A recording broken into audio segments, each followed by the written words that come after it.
그들은 예수님께서 18절에서 사탄이 하늘로부터 번개같이 떨어지는 것을 내가 보았다 라고 말씀하신 일들을 경험하며 하지 않을 수 없었습니다.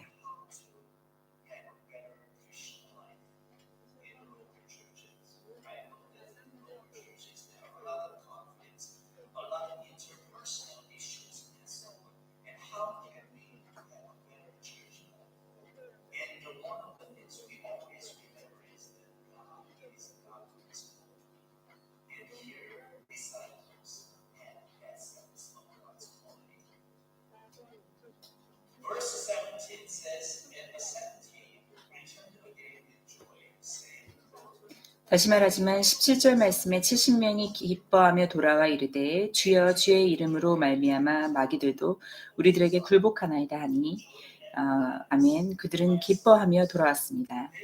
기쁨과 슬픔은 반대말이고 기쁨과 즐거움은 동의어입니다. 그들은 예수님께서 18절에서 사단이 하늘로부터 번개같이 떨어지는 것을 내가 보았다라고 말씀하신 일들을 경험하며 기뻐하지 않을 수 없었습니다.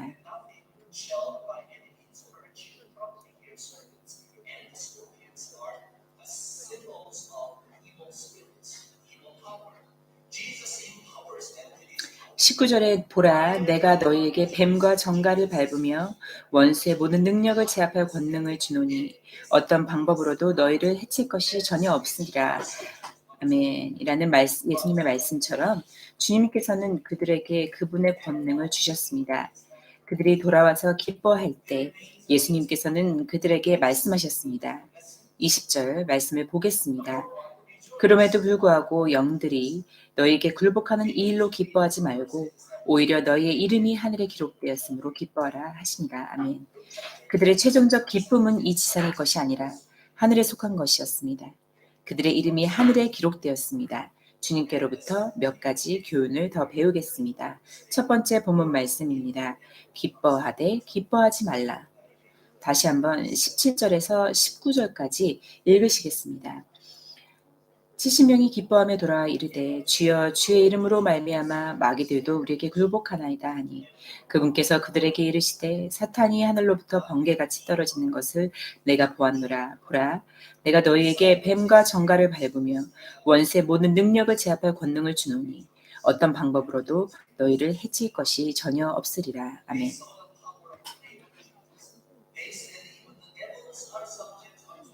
첫 번째 제자들이 경험했던 것은 그들을 기쁘게 할 수밖에 없었습니다. 그들은 예수님의 이름의 권능을 보았습니다. 그들은 주의 이름으로 말미암아 마귀들도 우리에게 굴복하나이다 라고 말하였습니다.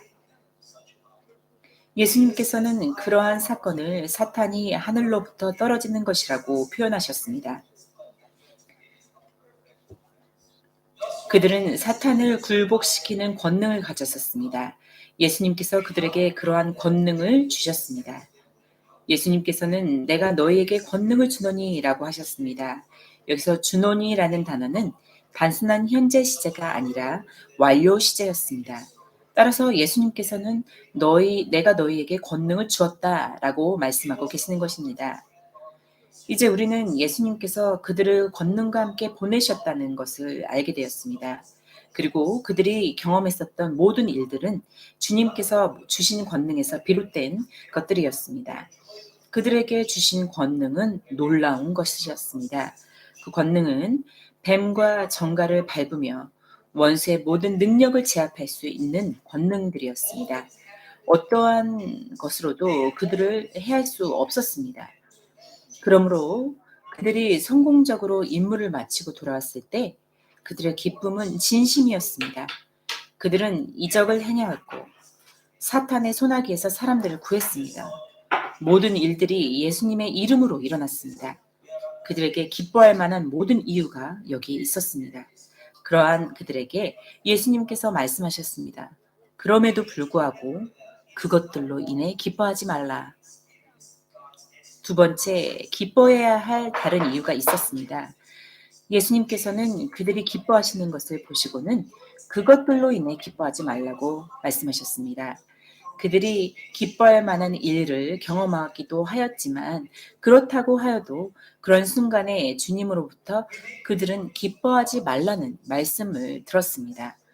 여기서 우리가 기억해야 할 점은 우리가 예수님의 제자들이 경험했던 것과 같은 하나님의 기적과 이적을 경험할 때 그것을 기뻐하는 것이 잘못된 행동이 아니라는 점입니다. 예수님께서는 제자들이 기뻐하는 것을 인정하셨지만 그들이 진정으로 기뻐해야 할 만한 더 높은 이유가 있었던 것입니다. 그것은 그들의 이름이 하늘의 생명책에 기록되었다는 것이었습니다. 하나님께서 우리에게 자비와 축복을 내려주실 때 우리는 기뻐합니다. 그러나 우리는 그러한 신령한 축복과 자비를 육신의 이기적인 만족으로만 받아들이는 경향이 있습니다. 예수님께서는 그분의 제자들에게 이러한 함정에 빠지지 말라고 경고하고 계십니다. 잘못된 동기를 가지고 예수님을 따르는 많은 사람들에게 경고하셨던 모습이 기록된 요한복음 6장 26절에서 그 예를 찾을 수 있습니다. 예수님께서 그들에게 대답하여 이르시되 진실로 진실로 내가 너희에게 이르노니 너희가 나를 찾는 것은 기적들을 보았기 때문이 아니요 빵을 먹고 배불렀기 때문이로라. 아멘. 그것들은 예수님의 표적을 보고 그분을 따른 것이 아니라 그분께서 제공하시는 것을 보고 예수님을 따랐습니다. 예수님께로부터 얻을 수 있는 것들이 그들의 기대에 미치지 못했을 때에는 그들의 마음이 바로 변했습니다. 그 모습을 기록한 좋은 예를 말라기 3장 14절에서 찾을 수 있습니다. 내가 이르기를 하나님을 섬기는 것이 헛되니 우리가 만군의 주의 앞에서 그분의 규례를 지키며 애통하는 마음으로 걸은 것이 무슨 유익이 되리요.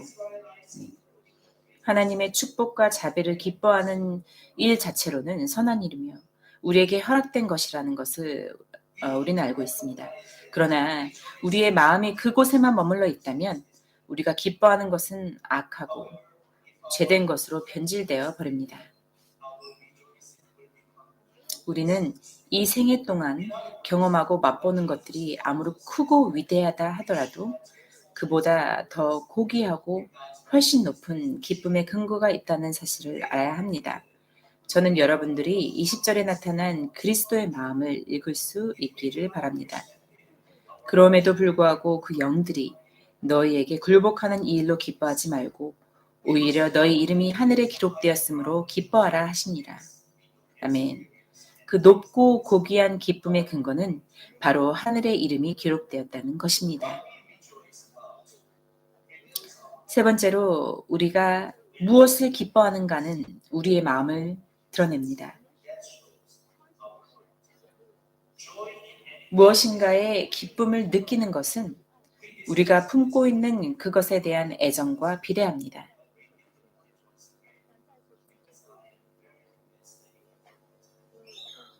이것에 대해선 이전에 다룬 적이 있었는데 여기서 다시 한번 반복하겠습니다. 우리는 우리가 특별히 애정과 관심을 쏟는 것 외에는 결코 크게 기뻐하지 않습니다. 예수님의 제자들은 그들 손으로 이렇게 큰 기적을 행했던 경험을 가진 적이 이전에는 없었습니다. 그들 스승의 이름에는 마귀마저 쫓을 수 있는 권능이 있었습니다. 그것은 진정 하늘에 속한 역사였습니다. 그러나 예수님의 마음속에 그들의 이름이 하늘에 기록되었다는 사실보다 더 큰 기쁨은 없었습니다. 이 말씀은 우리에게 각 개인에게 큰 소리로 말하고 있는 것입니다. 우리가 가장 기뻐할 때는 언제입니까? 우리는 절망 속에 빠졌을 때 무엇을 합니까? 오직 하나님께서 부어주시는 외적인 축복과 영적 승리에만 기쁨을 느끼는 것은 우리로 하여금 하나님의 영광을 보지 못하게 하며 우리의 영을 위험으로 인도할 수도 있습니다. 우리는 그것에만 매달려 현혹되고 파멸될 위험에 처하게 될 것입니다. 하나님의 자비와 축복이란 우리의 마음을 하나님께로 돌리기 위한 것이지 그저 우리의 마음을 그 안에서 안주하도록 만들기 위한 것이 아니기 때문입니다. 하나님의 자비와 하나님께서 주시는 복들은 우리로 하여금 하나님에 대한 사랑을 더 강건하게 하기 위한 것이지 그 사랑을 제거하기 위한 것이 아닙니다. 그것들은 우리의 마음을 하늘로 가까이 올리기 위함이지 그것을 삼켜버리기 위한 것이 아닙니다. 형통함, 건강, 부 또는 성공 등의 외적 축복만을 기뻐함으로써 우리는 그 모든 것을 제공하신 분의 영광을 잊어버리고 맙니다. 오직 그러한 것들만을 기뻐함으로써 우리는 시험과 결핍 가운데로 떨어지기라도 하는 때면 하나님께 등을 돌리고 마는 것입니다. 다윗이 시편 33편 5절에서 땅은 주의 선하심으로 가득하도다 라고 고백한 것과 같이 현재의 기쁨과 즐거움은 우리로 하나님의 선하심을 바라볼 수 있도록 도와줍니다. 그러므로 기뻐하는 신자들의 눈은 하나님께서 주시는 모든 자비와 축복들을 통하여 환히 드러나는 하나님의 선하심과 그분의 풍성하신 은혜를 볼 수 있어야 합니다. 그렇지 않다면 우리는 그분의 축복하심을 올바르게 사용하거나 즐거워할 수 없을 것입니다. 우리가 잊지 말아야 할 중요한 교훈 하나는 제자들의 위대한 경험은 그들 자신들의 능력이 아닌 하나님의 권능이 역사하셨다는 것이었습니다. 만약 그들의 마음이 그들이 성취한 것에만 있고 그것만을 즐거워한다면 그들이 하나님의 권능을 사용했다는 사실조차를 잊어버리게 될 것입니다. 그것은 그들의 영광이 아닌 주님의 영광이셨습니다. 우리도 역시 자주 이와 같은 실수를 하며 우리의 성취함의 공로를 우리 스스로 이루기라도 한 것처럼 다 가져가 버립니다. 우리는 우리에게 재능, 지능, 경제적 여유, 그리고 능력, 서로 배려하는 가족들, 건강, 심지어 출생 장소까지 주신 분이 계시다는 것을 잊어서는 안 됩니다. 우리 대부분은 전쟁과 분쟁으로 분열된 나라에서 태어나지 않았습니다. 전쟁으로 고통받는 나라에서 태어나지 않은 것은 우리가 선택해 이룬 것이 아닙니다. 저는 가난이나 건강상의 이유로 고등교육을 받을 기회를 얻지 못한 똑똑하고 젊은 사람들을 많이 만났습니다. 말할 때 주님께 기뻐하는 것처럼 말하고 모든 일을 주님께 하듯 하라. 아멘. 이라는 이 성경 말씀을 가벼이 여겨서는 안 됩니다. 우리는 모든 일을 주님의 영광을 위해 행해야 합니다. 에레미야 9장 23절에서 24절 말씀을 보겠습니다. 23절 주가 이같이 말하노라. 지혜로운 자는 자기 지혜를 자랑하지 말고 용사는 자기 힘을 자랑하지 말며 부자는 자기 재물을 자랑하지 말라. 24절 오직 자랑하는 자는 이것 즉 자기가 깨달아 나를 아는 것과 또 내가 땅에서 인자함과 공의와 의를 집행하는 주라는 것을 자랑할지니라. 나는 이 일들을 기뻐하느니라. 주가 말하노라. 아멘.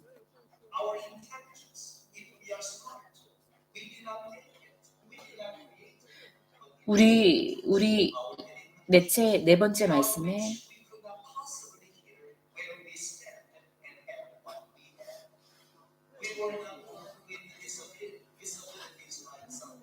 철없고 쾌락적인 마음은 하나님으로부터 받은 모든 선한 선물들로 인하여 도리어 하나님을 가리고 그분께 영광을 돌리지 않을 것입니다.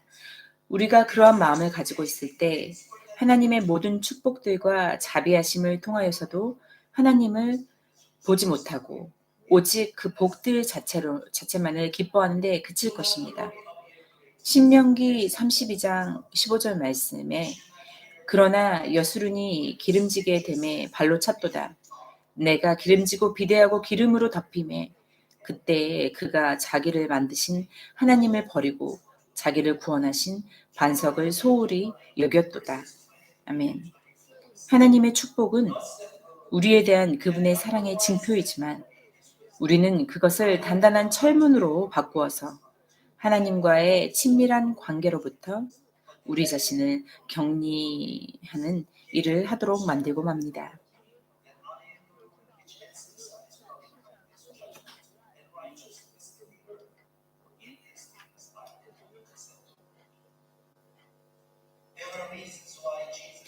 넷째로 예수님께서 그들로 하여금 특별한 축복을 기뻐하지 못하게 하신 이유가 있습니다.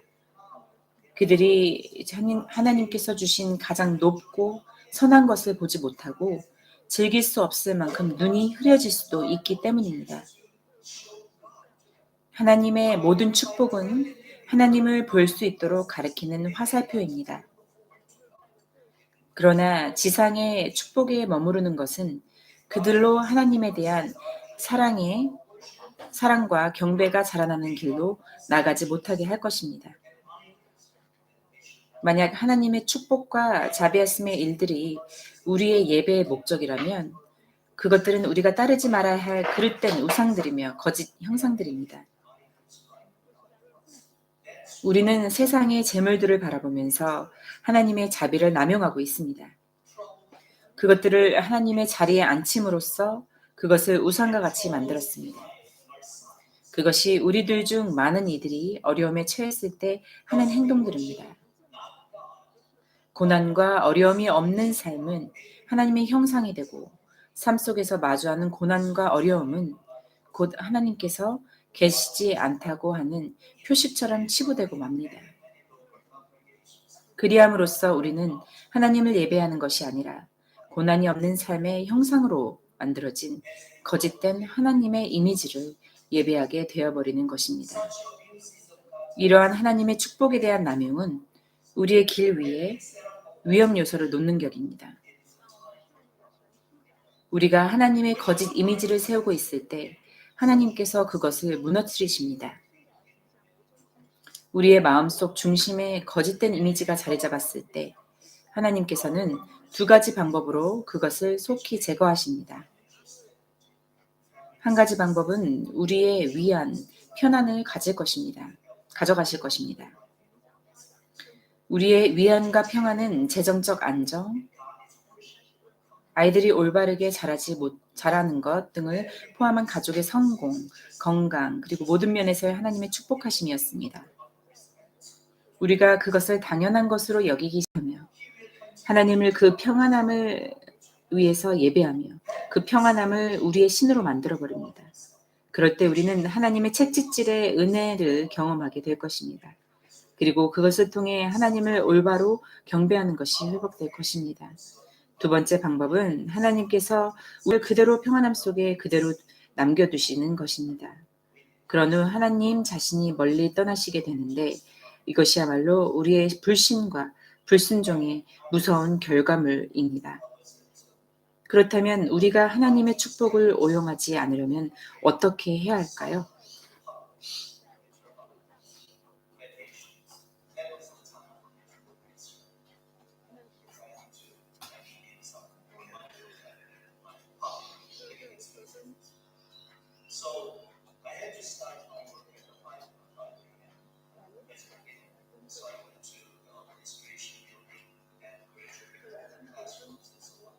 제가 밥존스 대학에 다녔을 때 저는 방학 동안 일을 하여 했습니다. 왜냐면 공부도 하고 이런 여러한 여건들을 생각하여 이제 돈을 벌기 위해 방학에 일을 하였는데 새벽 5시에 일어나 청소를 시작하였습니다. 여름방학의 모든 일들은 화장실 청소였습니다.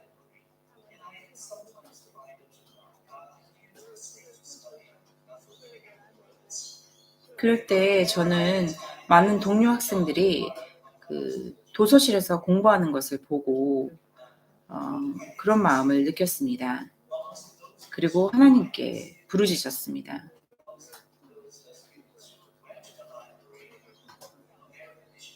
저도 공부하러 이곳에 왔는데 공부해야 할 것이 많은데 어떤 이들은 이런 시원한 그 에어컨이 나오는 도서관에서 공부만을 할 수 있고 저는 여름방학의 모든 시간들을 화장실 청소를 하며 보내야 했습니다. 그래서 이렇게 고생만 한다고 불평하였습니다.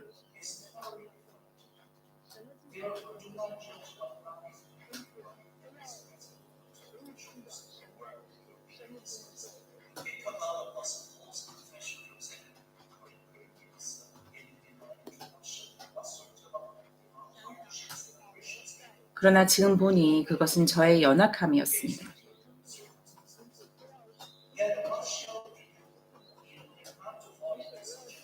그리고 그 시간들은 하나님의 축복이었습니다. 다섯째, 그렇다면 우리가 하나님의 축복을 오용하지 않으려면 어떻게 해야 할까요?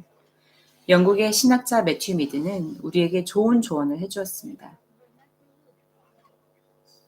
인용하겠습니다. 여러분이 사랑하는 것은 무엇이든지 그것들을 동시에 두려워하십시오. 두려움이 사랑의 굴레가 될 것이며 우리가 사랑하고 즐거워하는 그 어떤 것도 우리의 마음을 하나님께로부터 자유로이 빼앗아가지 못할 것입니다. 자녀나 사랑하는 관계, 친구 또는 동반자 등이 있으니까 경계하기에 힘쓰십시오. 그것들이 호세아서 4장 11절의 말씀처럼 포도주와 새 포도즙이 되어 마음을 빼앗아가 버릴 것입니다. 만약 여러분이 사랑하는 것에 대해 두려운 마음으로 함께하지 않는다면 여러분이 사랑하는 것들이 곧 여러분의 상실과 슬픔이 될 것입니다. 만약 사무엘상의 대제사장 엘리가 그의 아들들인 홈리와 비느하스를 사랑하는 만큼 그 사랑의 대상에 대한 두려움을 가지고 있었다면 그는 그의 집안과 그의 민족을 구원할 수 있었을 것입니다. 다윗의 아들들은 그의 비통함이 되어버렸습니다. 다시 한번 말씀드립니다. 자녀들을 애지중지하는 것은 종종 그들의 부모에게 눈물과 괴로움이 되어 옆구리의 가시와 영혼의 애통함으로 돌아옵니다. 그 무엇이든지 여러분이 그것을 지나치게 사랑한다면 그것이 곧 여러분의 십자가이거나 아니면 저주가 될 것입니다. 우리는 감각적 즐거움을 뛰어넘는 삶을 살아야 합니다. 전도서 3장 11절 말씀의 중간 부분을 보시면 또 그들의 마음속에 세상에 정하여 두셨으므로 라고 하였습니다. 여기서 세상이라는 단어는 적으로 영원한 끊임없는 이라는 뜻을 가지고 있습니다. 그래서 현대적 번역으로는 영원이라고 번역됩니다. 그래서 이 말씀은 하나님께서 우리의 마음속에 영원을 향한 갈망을 두셨다는 말씀입니다. 그것이 우리가 빵으로만 살 수 없는 이유입니다. 우리에게 지상에 기쁨을 주는 것은 영원하지 않으며 우리의 마음은 단지 일시적인 것만으로 만족하지 않을 것입니다. 그래서 외적 축복만을 가지고 기뻐하고 즐거워해서는 안 됩니다. 이제 두 번째 본문 말씀으로 들어가겠습니다. 하늘에 우리의 이름이 기록된 것을 기뻐합시다. 예수님께서 누가복음 10장 20절에 말씀하셨습니다. 그럼에도 불구하고 그 영들이 너희에게 굴복하는 이 일로 기뻐하지 말고 오히려 너희의 이름이 하늘에 기록되었으므로 기뻐하라 하시니라. 아멘. 첫 번째, 우리의 이름이 하늘에 기록되었습니다. 이 매우 간단해 보이지만 여기에 담긴 심오한 진리의 중요성의 깊이를 이해하려는 노력이 필요합니다.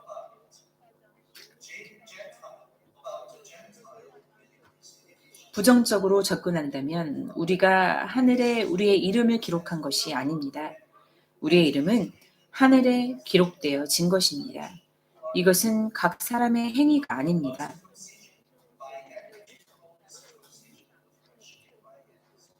에베소서 2장 11절로부터 12절 너희는 지나간 때에 육체로 손으로 육체에 행하는 할례를 받아 할례자들이라 불리는 자들로부터 무할례자들이라 불리던 자들이더라. 그때 너희는 그리스도 밖에 있었고 이스라엘 연방 국가 안에 밖에 있던 외인들이며 약속의 언약들에서 분리된 낯선 자요 세상에서 소망도 없고 하나님 밖에 있던 자들이었는데 아멘. 우리는 이 세상에 어떠한 희망도 가지고 있지 않습니다. 우리는 세상에서 하나님을 알지도 못한 존재였습니다. 우리가 하늘에 우리의 이름을 기록하지 않았습니다. 긍정적으로 말하면 우리의 이름이 하늘에 기록되어졌습니다. 어떻게 이런 일이 일어났는지에 관해서는 에베소서 2장 13절에 잘 설명되어져 있습니다. 한때 멀리 떨어져 있던 너희가 이제는 그리스도 예수님 안에서 그리스도의 피로 가까워졌느니라. 아멘. 그것은 그리스도 그분의 보혈로 우리는 희망을 갖고 하나님을 알고 믿을 수 있게 되었습니다. 둘째, 모든 것은 하나님의 은혜입니다. 우리의 이름은 하나님의 선택하심의 은혜로 하늘에 기록되었습니다. 그분의 선택하심의 은혜는 우리를 천국으로 이끄시며 우리의 이름은 그곳에 기록되었습니다. 우리는 너희 이름이 하늘에 기록되었으므로에 쓰인 동사의 시제가 너희의 이름이 하늘에 기록될 것이다 라는 미래 시제가 아니라는 점을 알아야 합니다. 킹 제임스 번역본 외에 모든 현대 번역본에서는 현재 시제가 사용되었습니다. 그러나 헬라어 원본에서는 완료 시제로 표현되었습니다.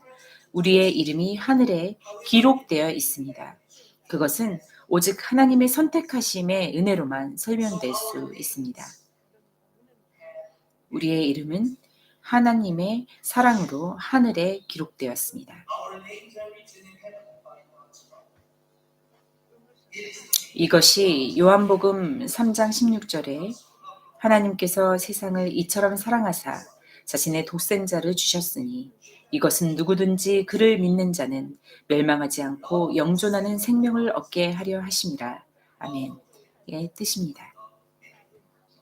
사랑이 그리스도를 세상에 보내셨으며 세상이 그분을 죽게 하셨으며 사랑이 그분을 죄의 대속물로 만드셨습니다. 하나님의 사랑은 하나님께서 최대치를 보게 해주시는 그의 유일한 속성입니다. 우리는 하나님께서 펼칠 수 있는 최대한의 권능을 행하시는 것을 본 적이 없습니다. 우리는 그분의 지혜, 섭리 또는 지식의 최대치를 본 적이 없습니다.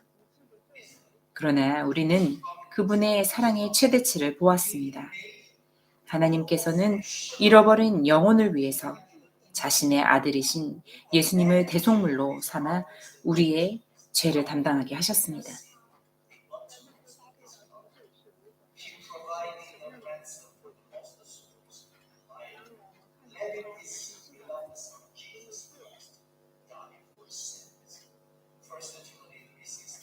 디모데전서 3장 16절에 하나님의 성품의 신비는 논쟁의 여지가 없이 위대하다.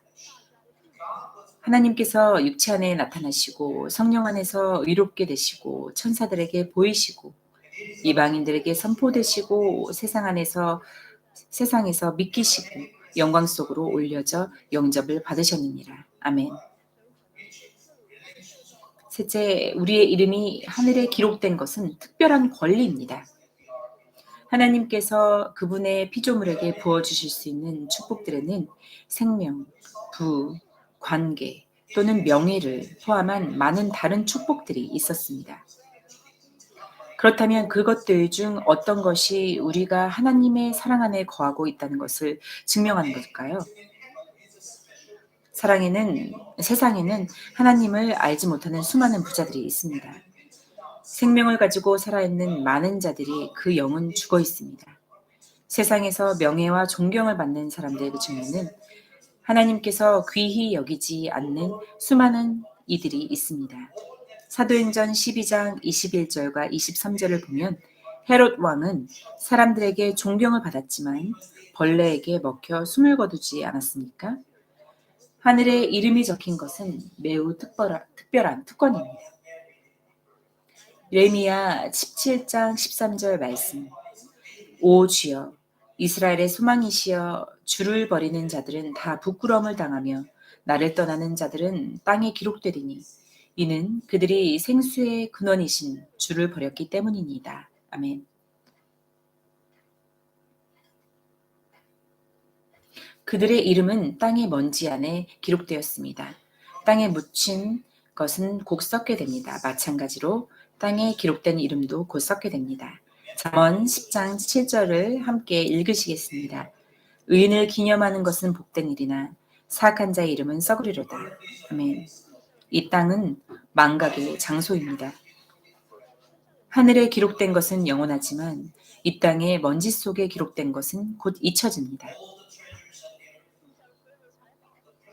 땅 위의 모든 보물, 이 땅의 쾌락들, 이 땅에 기록된 이름들, 지상에 사랑하는 것들, 땅 위의 결과물들, 지상에서의 목표와 계획들 등 지상에 근거한 마음들은 하나님의 진노의 불길에 남아나지 않을 것입니다. 이 모든 것들은 그 불꽃의 연료가 될 것입니다. 땅 위의 모든 업적들은 불타 없어질 것입니다. 이 세상에 상당수의 남자들과 여자들의 이름들이 이 땅에 기록되었습니다. 하늘에 기록된 이름은 지극히 적습니다. 그래서 이것은 매우 특별한 특권입니다.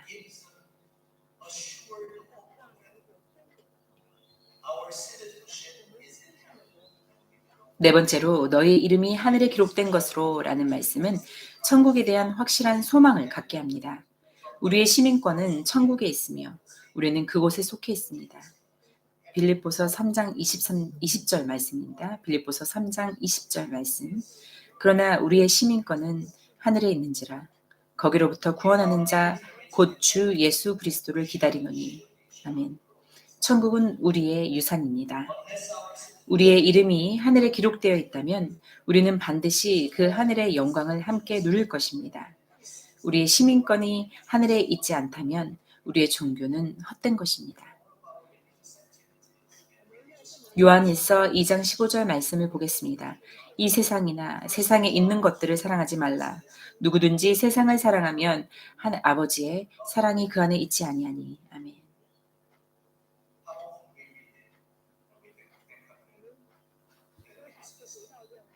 그러므로 여러분의 마음이 이 땅에 묻혀 있으면서도 여러분의 이름이 하늘에 기록되었다는 말을 가볍게 말해서는 안 됩니다. 우리의 마음이 있는 곳에 우리의 이름이 기록되어질 것이기 때문입니다. 야고보서 4장 4절은 세상에 벗된 것이 하나님과 원수됨을 알지 못하느냐라고 말하고 있습니다. 만약 우리의 이름이 하늘에 기록되었다면 그것은 하늘 아버지의 이름이 우리의 이마에 기록되었다는 것을 뜻합니다. 요한계시록 14장 1절을 보겠습니다. 또 내가 보니 보라 어린 양이 시온산에 섰고 그와 함께 14만 4천이 서 있는데 그들의 이마에는 어린 양의 이름과 그 아버지의 이름을 쓴 것이더라. 아멘. 만약 우리의 이름이 하늘에 기록되었다면 우리의 보물 또한 하늘에 있을 것입니다. 우리가 그곳에 보물을 쌓을 것이기 때문입니다.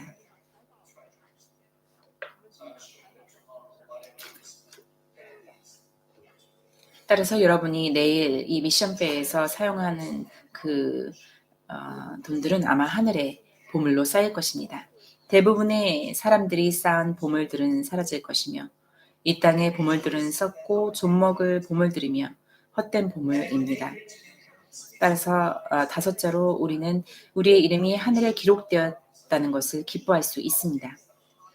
하늘에 이름이 기록되었다는 것은 하나님과의 그 고상한 관계를 얘기하고 있습니다. 오직 하나님의 자녀들만이 그러한 특권을 가지고 있습니다. 따라서 그것은 우리가 상상할 수 있는 것 중 가장 큰 기쁨이 될 것입니다. 우리의 이름이 하늘에 기록되었다는 것을 아는 것은 가능합니다. 만약 우리가 그것을 알 수 없다면 어떻게 그것을 기뻐하라는 명령을 받을 수 있겠습니까? 예수님께서는 심지어 우리에게 그것을 아는 것 안에서 기뻐하라고 말씀하셨습니다. 그렇다면 우리는 어떻게 우리의 이름이 하늘에 기록되었는지를 알 수 있을까요? 신학적으로 말하면 그것을 유효소명, 효과적 부르심으로 알 수 있다고 말하고 싶습니다. 하나님의 부르심에 우리의 마음이 사로잡히는 것입니다. 그것이 우리의 이름이 하늘에 기록되었다는 것에 대한 확실한 증표가 됩니다. 베드로후서 1장 10절의 말씀을 통해 우리는 더욱 열심을 내어 우리를 부르신 것과 선택하신 것을 확고히 하라는 권면을 받았습니다. 이 효과적 부르심, 유효소명은 하나님으로부터 나온 것이고 이것의 외적 부르심은 복음의 선포를 통하여 주어집니다. 우리가 영원히 거하시고 살아계신 하나님의 말씀으로 인하여 다시 태어나는 것입니다. 그 과정을 통해서 우리는 하나님을 사랑하고 그분 안에서 기뻐할 수 있는 새로운 본성을 경험하기 시작하게 됩니다. 그리고 우리는 거룩한 길을 따르기 시작하고 결실을 맺기 시작합니다.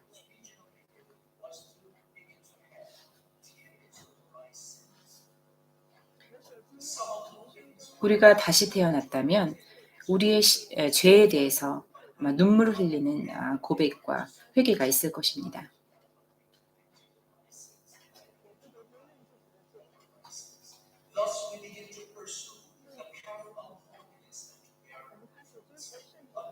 따라서 우리는 거룩한 길을 따르기 시작하고 결실을 맺기 시작하는 것입니다. 그리스도에 대한 그 증거가 우리 그리스도인의 삶 속에서 세워지게 됩니다. 바울은 고린도 후서 3장 3절에서 이렇게 말하였습니다. 너희는 우리의 사역을 통하여 분명히 드러난 그리스도의 서신인데 이것은 잉크로 쓴 것이 아니요 살아계신 하나님의 영으로 쓴 것이며 또 돌판에 쓴 것이 아니요 육체의 마음판에 쓴 것이라. 아멘. 우리는 살아계신 하나님의 서신입니다. 우리를 거룩하게 하시고 열매를 맺게 하는 성령님이 우리 안에서 일하실 때 우리는 하늘에 우리의 이름이 기록되었음을 알게 됩니다. 우리의 이름이 하늘에 기록되었다는 지식은 성경에 기초하고 믿음으로 받게 됩니다. 이 하늘의 지식은 반드시 하나님의 계시를 통하여서 우리가 알 수 있게 됩니다. 또 하늘에 있는 우리의 이름에 대해 우리가 알 수 있는 것이 무엇이 있을까요? 요한일서 5장 10절 말씀을 보겠습니다. 다 함께 요한일서 5장 10절 말씀을 읽겠습니다. 10절 하나님의 아들을 믿는 자는 자기 안에 증거가 있다라고 말합니다. 아멘. 믿음은 우리의 마음속에 변화를 일으킵니다. 이것이 하나님께서 우리를 택하신 그 사랑에 대한 증거입니다. 이러한 지식은 이 지상에서의 삶 속에서도 우리를 지탱해 줍니다. 우리는 구원을 얻지만 여전히 죄성과 악함에 둘러싸여 흙으로 된 장막 안에 갇혀 있습니다. 그러므로 우리는 하나님으로부터 멀리 떨어져 있고 믿음의 중재자 없이는 하나님과 교통할 수 없습니다. 우리는 성경의 증거를 믿음으로 받아들이고 우리가 연약할 때 큰 위로를 받습니다. 우리도 역시 욥기 19장 25절에서 27절까지의 말씀 속에 욥의 고백을 말할 것입니다. 욥기 19장 25절에서 27절 내 구속자께서 살아계시는 것을 내가 아노니 마지막 날에 그분께서 땅 위에 서시리라. 26절 내 살갗의 벌레들이 이 몸을 멸할지라도 내가 여전히 내 육체 안에서 하나님을 부리라. 그는 아마 죽음에 대해서 이야기하고 있는 것입니다. 27절 내 콩팥이 내 속에서 소멸될지라도 내가 직접 그분을 보리니 다른 것이 아니요 내 눈이 바라보리로다. 아멘. 25절에서 욥은 내가 아노니 라고 말했습니다. 그는 또한 내가 육체 안에서 하나님을 보리라 라고 고백하였습니다. 욥은 영생의 삶에 대해서 이야기하고 있는 것입니다. 결론을 맺겠습니다.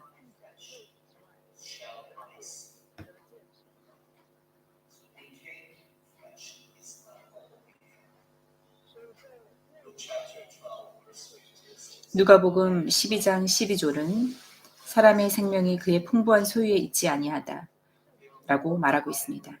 골로새서 3장 3절은 우리의 생명이 그리스도와 함께 하나님 안에 감춰졌다고 말하고 있습니다.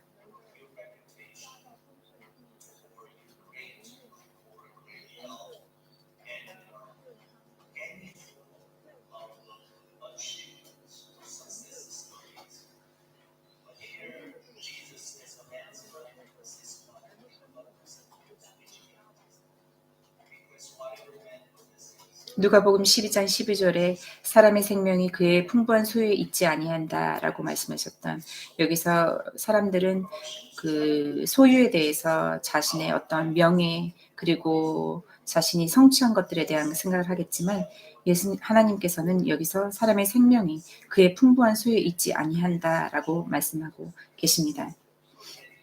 골로새서 3장 3절은 우리의 생명이 그리스도와 함께 하나님 안에 감추어졌다라고 말하고 있습니다. 여기서 사람의 생명은 이후의 생명, 그 영생의 삶을 말씀하고 계십니다. 로마서 1장 9절을 함께 보시겠습니다.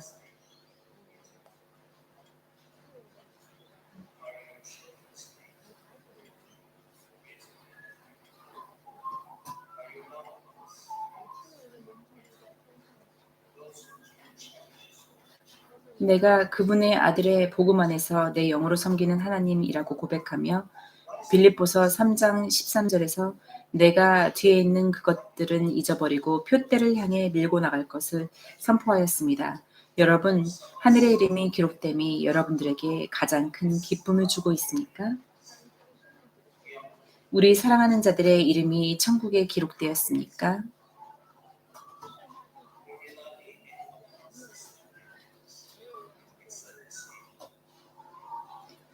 우리가 사랑하는 분들이 아직 믿음이 없다면 두려움을 가지고 믿음을 전하시기를 바랍니다.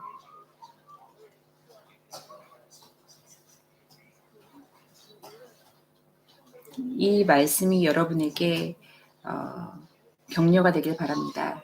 여러분의 이름은 하늘에 쓰여져 있습니다.